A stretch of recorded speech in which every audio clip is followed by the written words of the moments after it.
দিয়ে দিচ্ছি।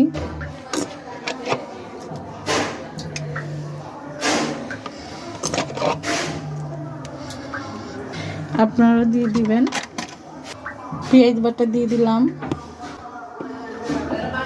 রসুন বাটা দিয়ে দিলাম, আদা বাটা দিয়ে দিলাম। এখন আমি মাংসের মশলা দিয়ে দিব, ধনিয়ার গুঁড়ো দিয়ে দিব, পাঁচফোড়ন দিয়ে দিব, পরিমাণ মতো মরিচের গুঁড়ো দিয়ে দিব। একটু ঝাল খেলে একটু ঝাল দিবেন। পরিমাণ মতো লবণ দিয়ে দিব, পরিমাণ মতো একটু গুঁড়ো দুধ দিয়ে দিব,